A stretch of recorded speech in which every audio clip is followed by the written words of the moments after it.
Pinahukay ng mga otoridad ang ilang bangkay sa public cemetery sa Laurel, Batangas sa umano'y salvage victims. Ayon sa Department of Justice, bahagi ito ng kanilang paghahanap sa mga nawawalang sabungero. May unang balita si Ian Cruz.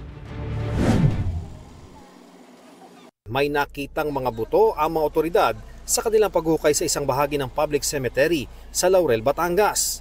Hinala ng otoridad, mga buto ito ng tao.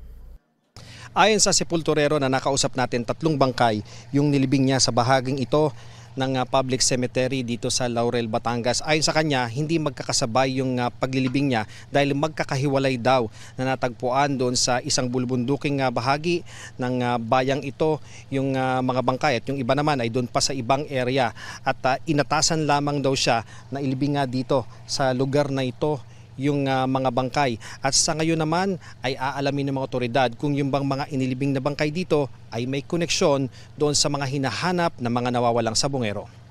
Ayon sa sepulturero, inilibing niya ang labi, may 3 hanggang 4 na taon na ang nakakaraan at sa pagkakaalam niya, mga salvage victim ito. Tila matagal na rin daw patay nang sila ay matagpuan. Mabaho na. Mabaho na. So matagal na siyang natagpuan doon? Inuud ng iba. Basta dinideliver lang sa akin yun. Inaabisa lang ako sa akin, pinire-report sa akin na mag-ready ka at mayroong salvage na ililibing tayo. Habang naguhukay, nakabantay sa lugar ang mga taga-forensic group ng PNP. Naroon din ang mga taga-CIDG, ang pangunahing nag-iimbestiga at local police para sa seguridad. May dagdag puwersa pa ng Provincial Mobile Force Company ng Batangas Police na dumating para i-secure ang lugar. Inilagay ng forensic team sa body bag ang mga nahukay na buto.